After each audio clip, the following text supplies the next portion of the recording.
there's an incident where the Prophet Muhammad's with his companions, and there was somebody who was seen coming at a distance. And so he looks forward and he just says, "Be Abu Dhar." And so the indication in the story is that he wasn't Abu Dhar. And the Prophet Muhammad, peace and blessings be upon him and his family, because he had this authority to control the universe, that he would say something, be, and it will become.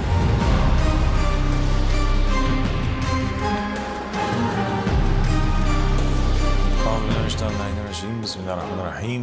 Allahumma salli ala Muhammedin wa ali Muhammad, al-imma wal-mahdina wa sallim taslima. Assalamu alaikum wa rahmatullahi wa barakatuh, my dear companion Tiffany. How are you? I'm great today. Thank you so much for having me back. Good to have you back. So today we want to talk about an important topic, and that is the rights of the divinely appointed messenger from God. What are these rights?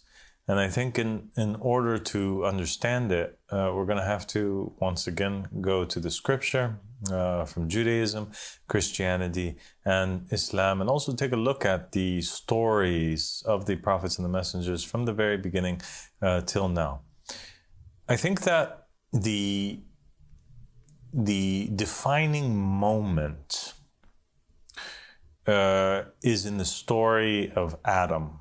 This is where we draw a lot of conclusions, and we can see very clearly what was given to a divinely appointed messenger, and what does that mean? Like, what is a result of that? Like, what happens as a result of that? First off, in the story of Adam, he is a body that was formed out of clay. And he's existing, according to the narrations. Some narrations state that he's hanging at the door of paradise for 40 days. The angels are passing by, they're checking him out, they're looking at him, but they don't have any obligation towards him. But then an incident takes place, and that is God blows in him of his spirit. Okay? Yeah.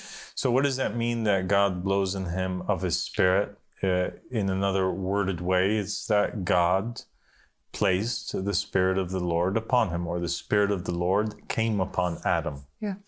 The moment that the Spirit of the Lord comes upon Adam, there's changes that take place between the angels and the rest of the people that are on the outside of Adam, and between Adam himself. Okay. Immediately, they're commanded to prostrate to Adam. Yes. Yeah. Yeah. And immediately Adam goes from not knowing anything to all of a sudden knowing the names of all things. Yes. Okay.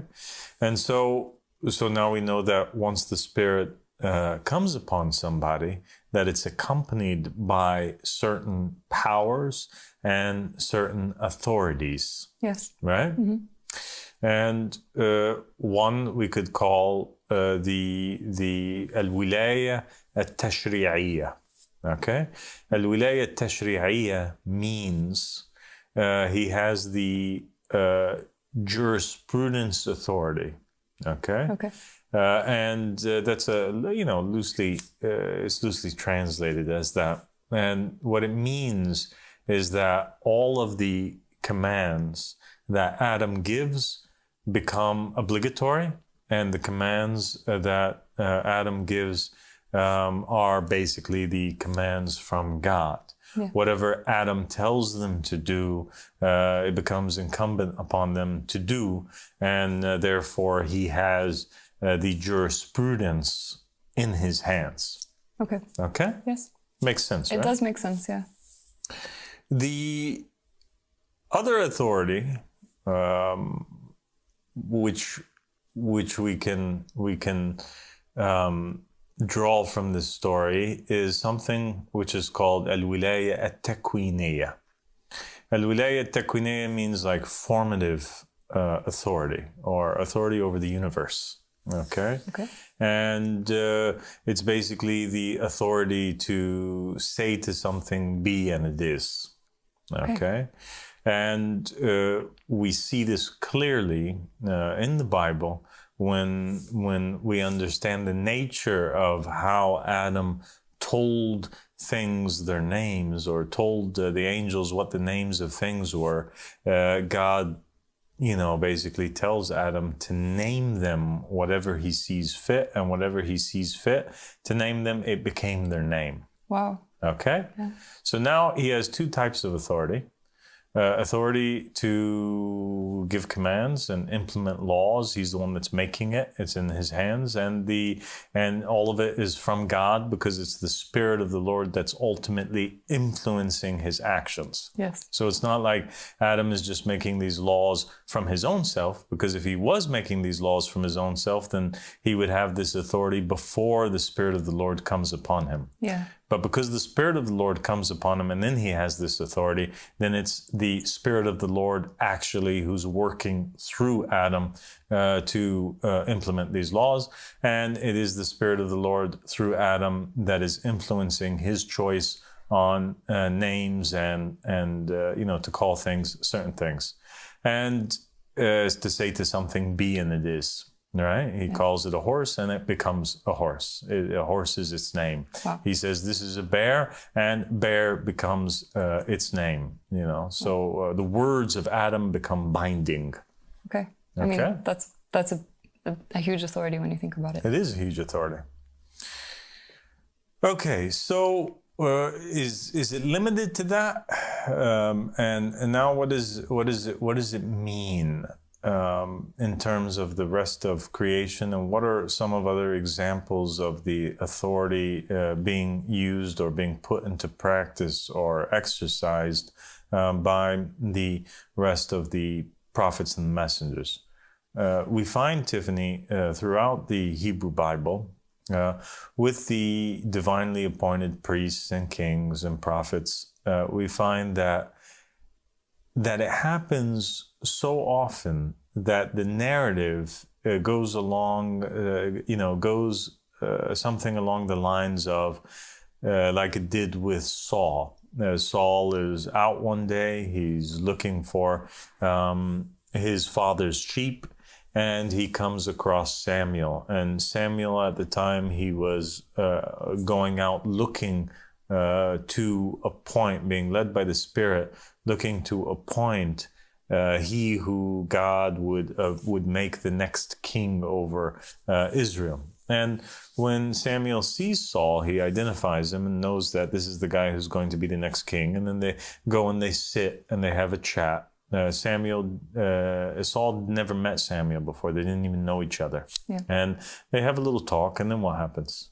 Then he tells him that he tells him basically, you're going to be the king, and the Spirit of the Lord is going to come on you when you're going to walk, and then you're going to reach a group of priests, and when you pass by them, the Spirit of the Lord is going to come upon you. A group of prophets. So a group of prophets, and then the Spirit of the Lord is going to come upon you, and that's exactly what happened. And then people were really astonished that he had this ability of prophecy, and they were looking at him and they were saying, is that Saul? Is he one of the prophets now? So people had noticed that the Spirit of the Lord had come upon him. Yeah, so Samuel tells him, he says, when you pass these group of prophets, a couple things are going to happen. Mm-hmm. The Spirit of the Lord is going to come upon you. And the scripture says that it came upon him really strong by him crossing paths with these prophets that were giving prophecies. And then it said that he himself was going to begin to give prophecies. Yeah. And Samuel tells him, from that moment forward, after the Spirit of the Lord comes upon you, whatever you find in your heart to do, just do it. Yes, he does say that, yeah. So now Saul goes back to his people and he's unrecognizable. The Saul before the Spirit of the Lord is different than the Saul after the Spirit of the Lord. Yes. The Saul before the Spirit of the Lord didn't have any knowledge of the unseen. Yeah. Because that's what a prophecy is, right? Yes. To tell somebody something that's going to happen in the future. Yeah. After the Spirit of the Lord, now Saul has knowledge of things that are to come in the future. Yes. Yeah. that transition is made very clear by the scripture, that he's changed and the people don't even recognize. And here lies the great question. And it's something that I want to leave our viewers to ponder over. Perhaps we'll swing around to it in a future episode. But now that we know that Adam had the authority to say be and it is, he calls something and it becomes.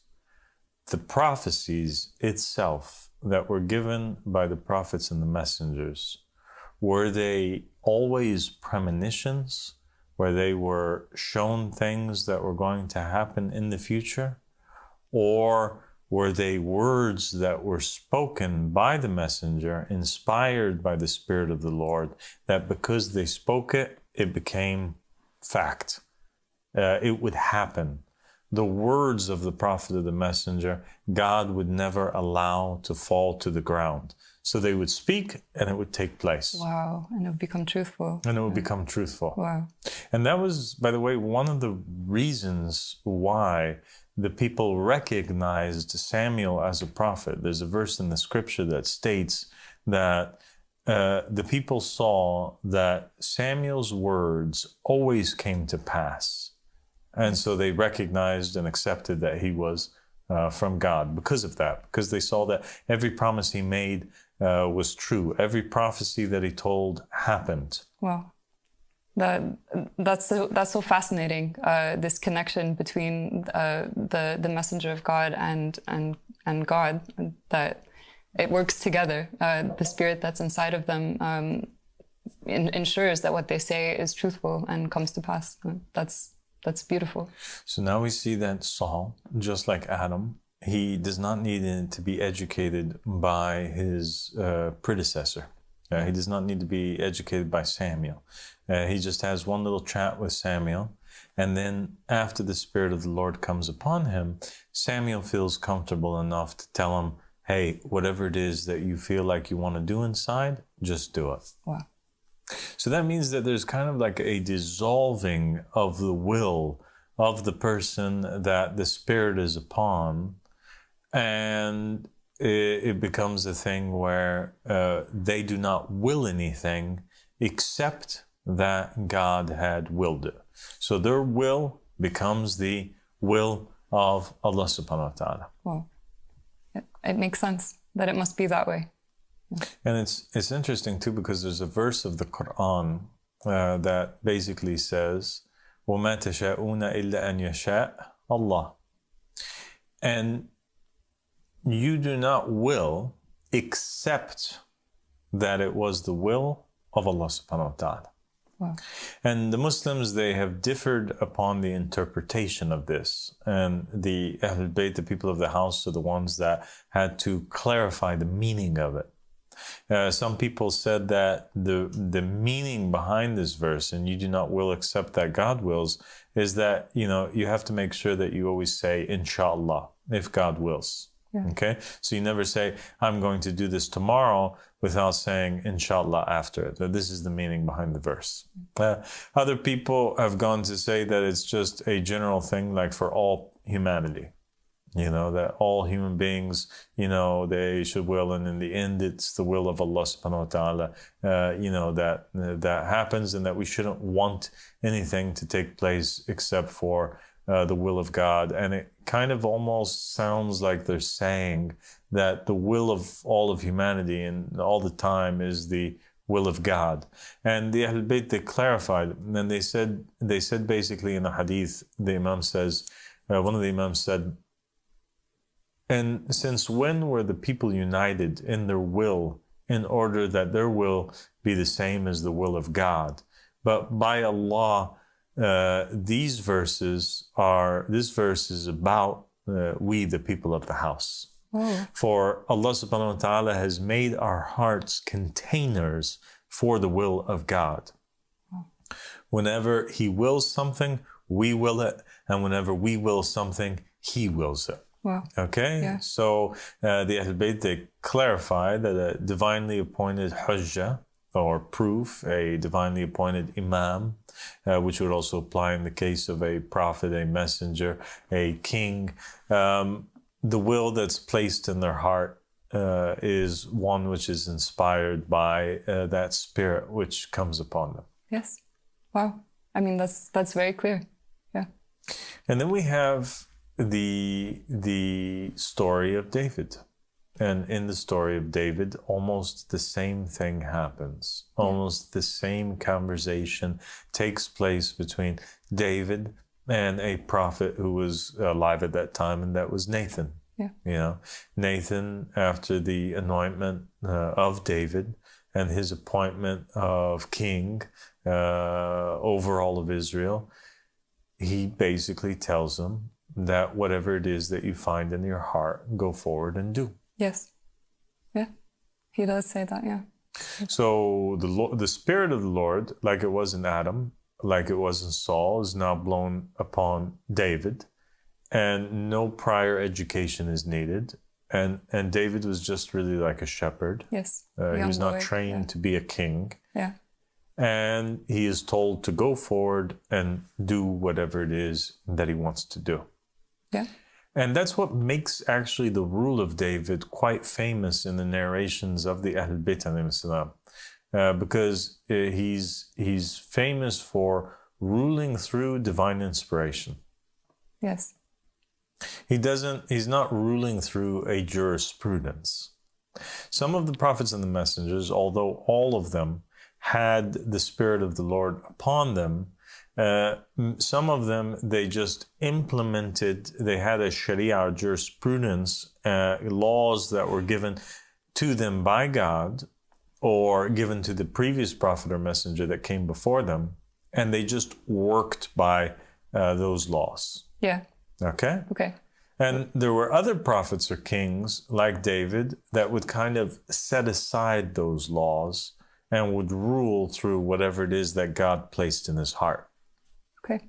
And both the rule of the jurisprudence, the laws of God, and the rule of the heart or the divine inspiration were both at the end of the day equally acceptable with God and equally attributed to God. It is God's rule through David, through the inspiration, and it's God's rule through the jurisprudence. So David, he came after whom? He came after Moses. All the prophets and the messengers and the kings at that time, they were working by the jurisprudence of Moses and what had been brought down, the law that had been brought down in the Torah. Yes.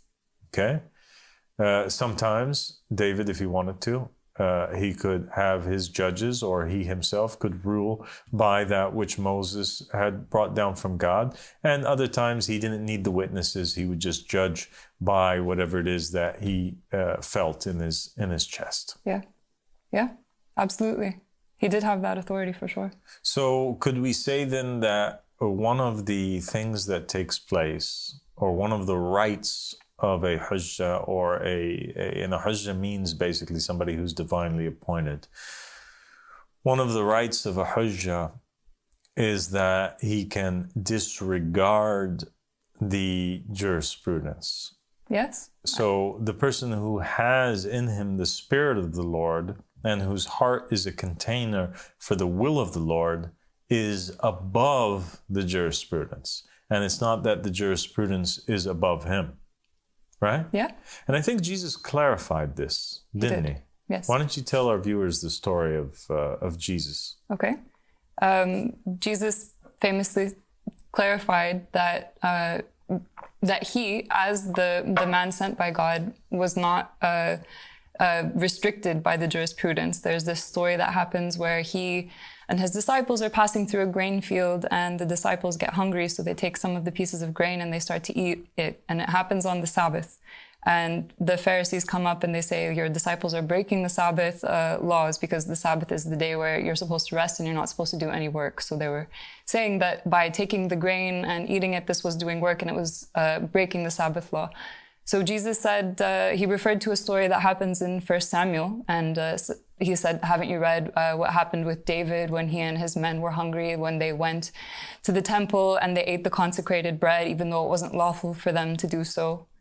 And the speech is ended by him saying, the Son of Man is the Lord of the Sabbath. So he's basically saying he, as the Son of Man, as the hujjah of his time, he's above the laws of the Sabbath. He's the one in control of the jurisprudence, basically. Yeah, and I think that there's another fascinating also example where Jesus displays the wilaya tashri'iyya, his wilaya to manipulate the jurisprudence or to change the jurisprudence, thus proving that he's above it and that it is an authority which is in his hands, is when there was a discussion that took place between him and the rabbis concerning divorce. Yes. Yeah. So yes, he did. What took place there? So they were talking about divorce, and Jesus he said that Moses allowed divorce because your hearts had been hardened, and then he said, but God didn't like it from the beginning. And what God has put together, let no man separate. So he basically outlawed the practice of divorce. And people at that time had been abusing divorce. Basically, they were getting married and they were already thinking about when they were going to get divorced. So they were abusing the practice of getting married and divorcing. So Jesus said, like, enough, no more divorce. So he changed the Sharia. He changes the jurisprudence of Moses. Exactly. And he also kind of indicates that actually it was Moses who changed the jurisprudence of God initially by even allowing a divorce. So he shows that not just he's in control or has this wilaya of tashri'ah, but also Moses did as well. Yeah. And we also have a verse in the Quran which says that nothing was forbidden for the children of Israel except for that which Israel forbade on his own self. Yeah. Okay. So this verse in itself, what is it saying? It's saying that the origin is that all things were permissible for the children of Israel. And we see that in the Noahic covenant, all the plants and all the meats were given, to them. Yeah. But some things now are not permissible. And the verse is saying that the reason why it's not permissible is because Jacob had made it impermissible for his own self. Yes. And if we take the hadiths, right, and we know that if we look at every verse as applying in every time, and we take the words of the Prophet Muhammad, which we mentioned in previous episodes, whereby it states that, whereby Prophet Muhammad says that one of his names is Israel, and he also says that all the verses which are good verses that are applying to the children of Israel are applying to him and the people of his house, then basically what we find here is in a verse that states that all things were permissible for Muhammad and the family of Muhammad, except for that which Muhammad made impermissible on his own self. Okay. And we do find verses in the Quran where Allah subhanahu wa ta'ala is speaking to the Prophet Muhammad and asking him, why is he making haram or impermissible on his own self that which God made permissible for him?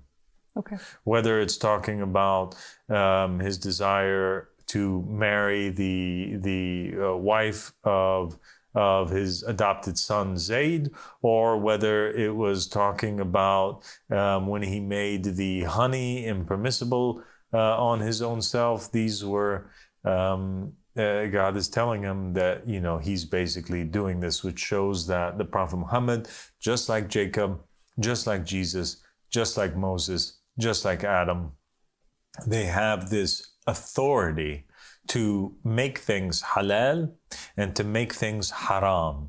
And even there's another verse in the Quran which states, and whatever the messenger commands you, then take it. And whatever the messenger forbids you from, then abstain from it. Yes. And this verse also shows that outside of those things which God made clear halal or haram in the book of the Quran, that anything else also that the Prophet would say or forbid, then it also automatically becomes haram, and it automatically becomes halal depending on what it is that he says. So the Prophet Muhammad definitely has this wilaya to adjust the jurisprudence according to how he sees fit at that time. Yes, for sure. Yeah.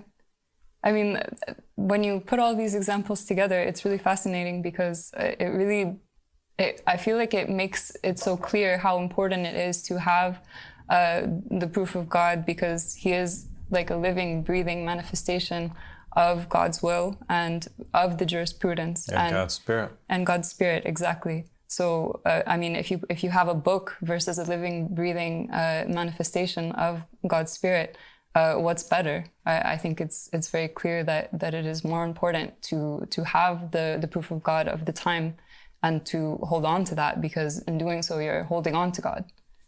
So then we have a very interesting thing, and it has to do directly with Catholicism, and that is Jesus' appointment of Simon Peter, you know, and how basically the Bible states that Jesus gives 2 keys to Simon Peter at his appointment. The keys to the heavens and the keys to the earth. And he tells him that, Simon, whatever you bind on the earth, it becomes bound in heaven. Yeah.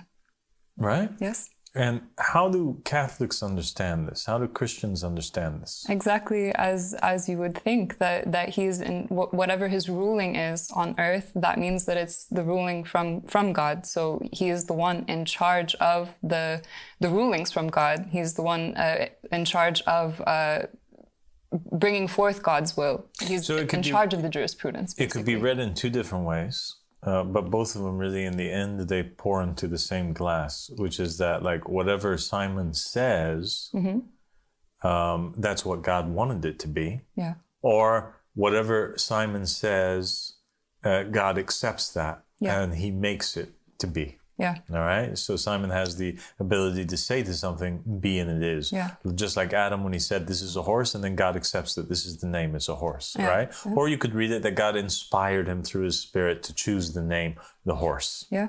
Right. Wow. I mean, it's a huge authority, and it's no small thing that he gave this authority to Simon Peter. And what does that mean for future popes in Catholicism? But they have the same authority. So every successor of Simon Peter after that, in the Catholic Church, Catholics are okay with them making certain rulings. Yes, I mean, they're seen as the keepers of the keys of the kingdom. They're the placeholders for Christ himself. So the authority of Christ, he gave it to Simon Peter, and then it is passed down from pope to pope. And, that is, they're the guardians of the religion. Yes, they have that authority over the jurisprudence.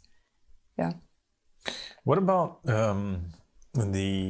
some people might ask about, like, okay, well then what does that mean in regards to the authority to manifest certain things?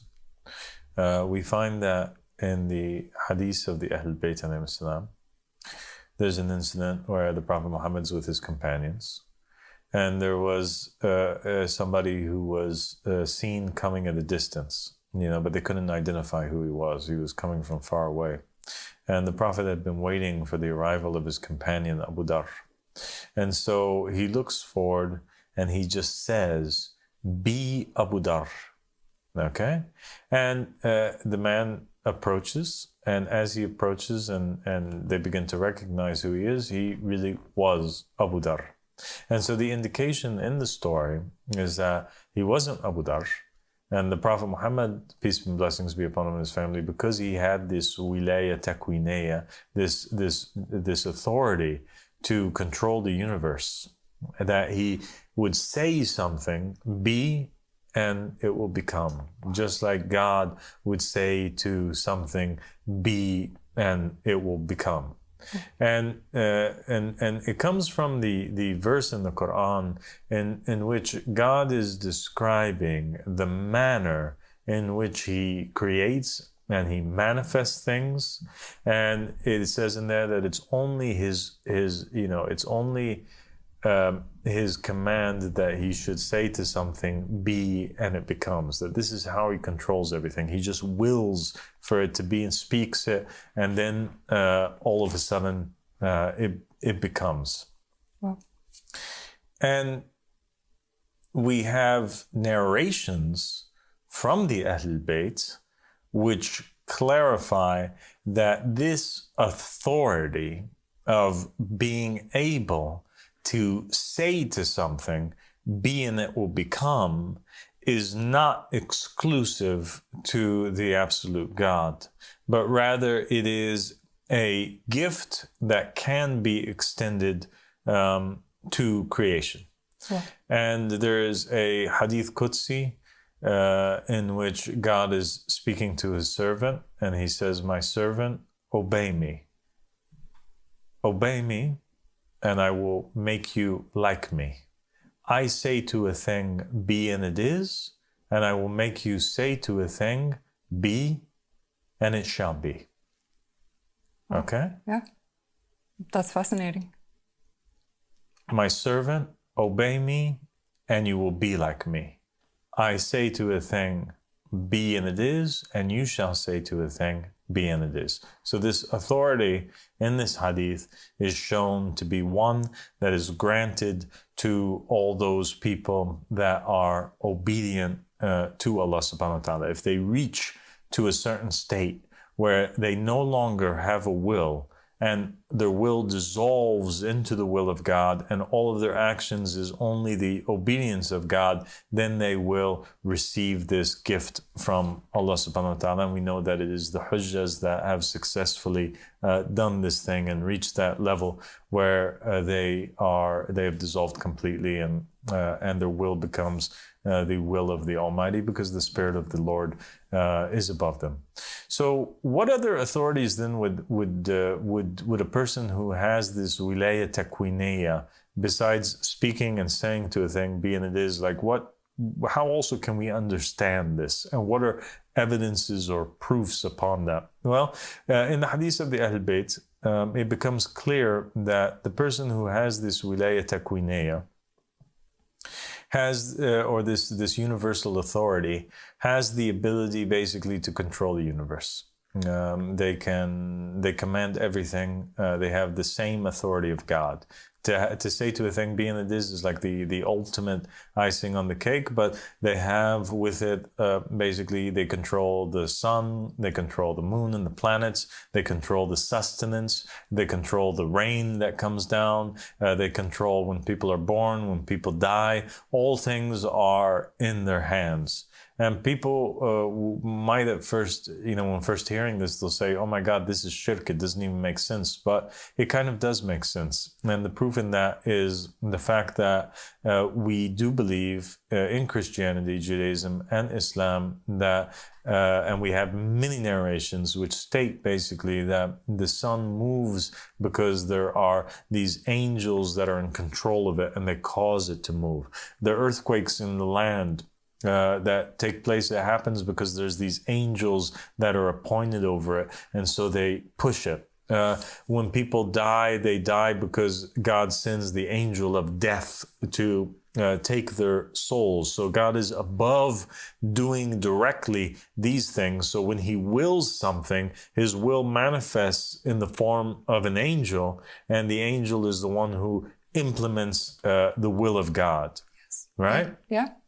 Okay, so all things have these angels. There's angels that are in charge of bringing down the rain or the storms or making the fruits come out from the ground, or angels that are guarding the harmala seeds or and even there's narrations that state basically not to urinate in the rivers because there's angels that are in charge of the rivers and in the rivers. And so everything has angels that are appointed over them. Even there's angels that go inside the womb and they flip the baby upside down according to the narrations, right? Mm-hmm. So now we go back to the story of Adam. And all of these angels that are in charge of all these different things, they're commanded to prostrate to Adam. And prostrating to Adam means to obey Adam. So Adam has the authority over all of the angels, not a limited amount of angels, all of them. So therefore, from the story of Adam, we realize that Adam himself, he's the one who commands the angels to withdraw the souls. He's the one who commands the sustenance to come down. Him, by just willing something or speaking it, causes these angels to be at his will and at his command. Yeah. So things are kind of operating naturally. It doesn't mean that the Hujjah is literally thinking about every single movement that's taking place. No, it's like this big mechanism that's operating. But if he decides that he wants to change in something, he can change it. So, for example, Jesus, what takes place? There's clay on the ground. He wills that it becomes a bird. And so he forms it and he wills it and he says to it, be a bird, and it becomes a bird. Yes. Or the angel of death, they come and they take the soul of Lazarus. But Jesus decides that he doesn't want that. So he wills that Lazarus's soul returns back to him, and he brings back life to him by commanding the angels. Yeah. And so the Hujjah at the end of the day has this wilaya, universal authority, and he also has this jurisprudence authority. And I think that we've proven it quite well. It's extremely clear. I mean, I think from everything that you've said, it's an airtight explanation of how that works, and how there's this tethering between the proof of God and the Spirit of God and the will of God, and how it's all working together as this sort of mechanism, as you explained so clearly and so beautifully. So now we have another question that I think we have to answer before we go. Okay. And that is like, okay, so what does this mean for creation? In regards to the Hujjah, like what are the rights of the Hujjah now upon them? Because everything we've been talking about now is just proving that they have these authorities. Okay.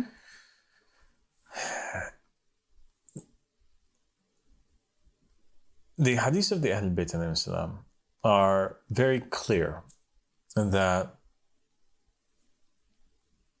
that the meaning of the verse in the Quran, وَنُرِيدُ أَن نَمُنَّ عَلَى الَّذِينَ اسْتُضْعِفُوا فِي الْأَرْضِ وَنَجْعَلَهُمْ أَئِمَّةً وَنَجْعَلَهُمْ الْوَارِثِينَ.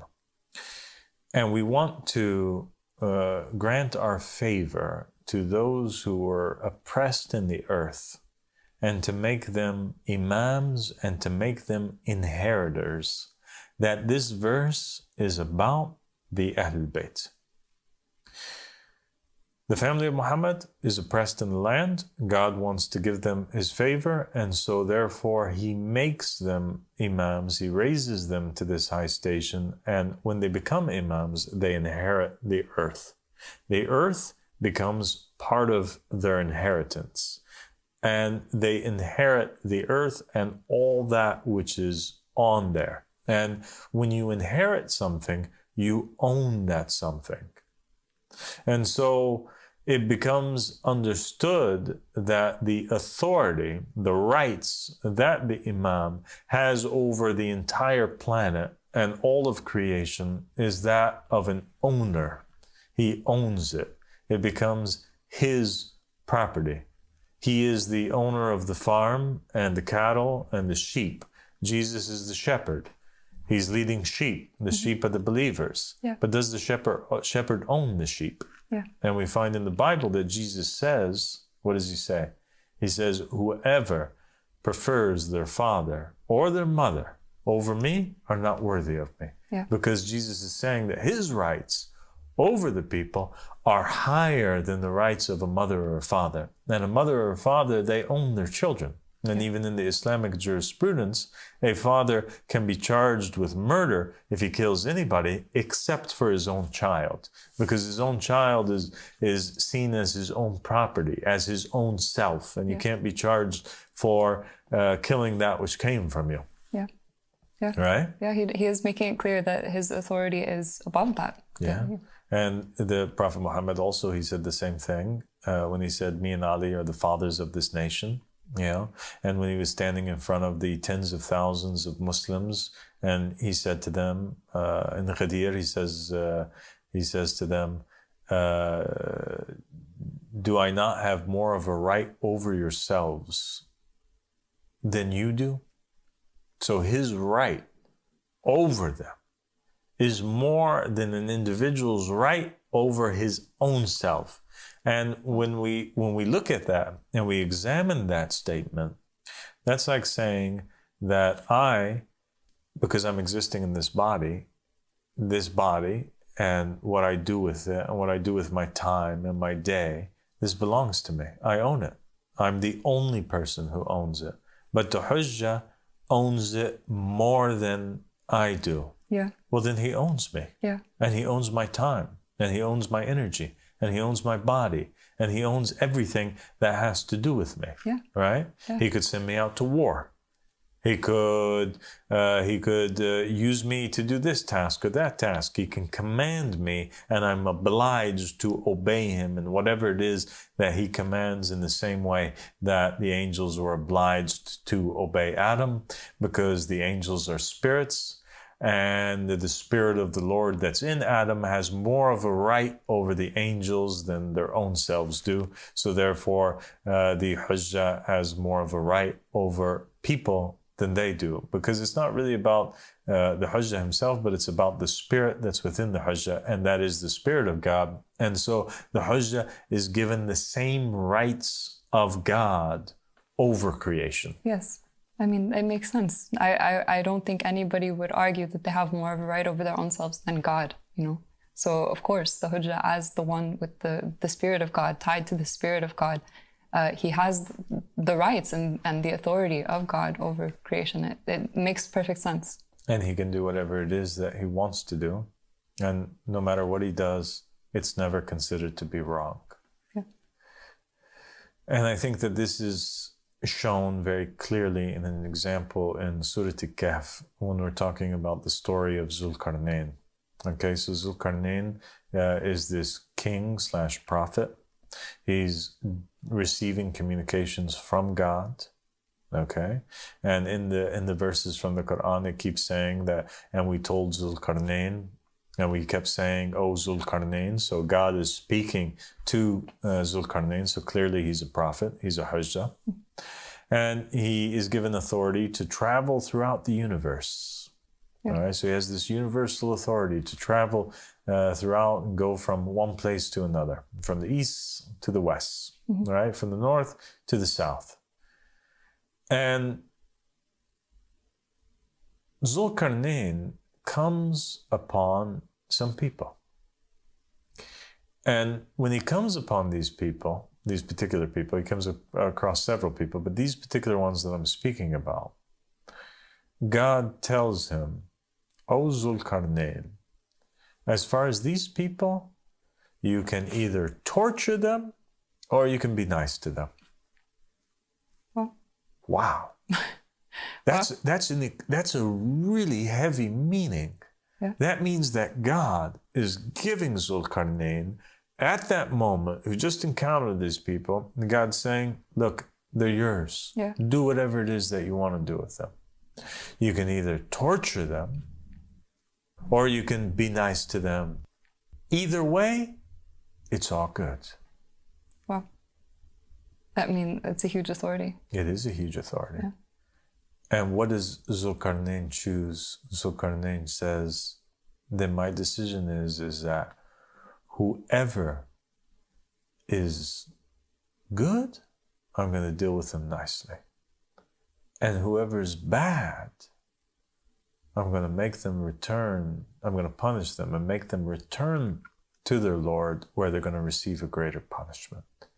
And so this response of Zülkarneyn sheds a light on a lot of things. And that's what God was trying to clarify for us. That the Hujjah, he's given the authority to do anything. He could destroy the people, or he could treat them nicely. That's up to him. These are the authorities that's given to him. The authority of God over creation. If God was to destroy his creation, nobody can blame him. And if God is to treat his creation nicely and reward them, then this would be from his mercy. Either way, God does no wrong. Same thing is given to Zülkarneyn. But the Hujjah whom God chooses will always choose to do like Zülkarneyn did, and that is to act with justice. Yeah. And to give each person that which he deserves. Those who did good will be receiving good, and those who do bad will be receiving bad, and then he'll execute them and let them go to God to receive their greater punishment. So he gives everybody according to what it is that they deserve. And it also clarifies and shows that Zülkarneyn, through inspiration, is able to know what it is that the people and be able to discern who deserves what. Yeah, that story does give, it clarifies that the person who is the proof of God, they are the proof of God for a reason. They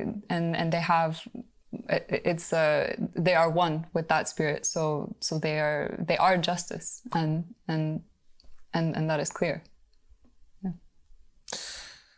Okay, we'll stop there, inshallah, and we'll continue in a future episode. Thank you so much, Tiffany, for joining me today. Thank you so much for having me, and I can't wait to continue. God bless you.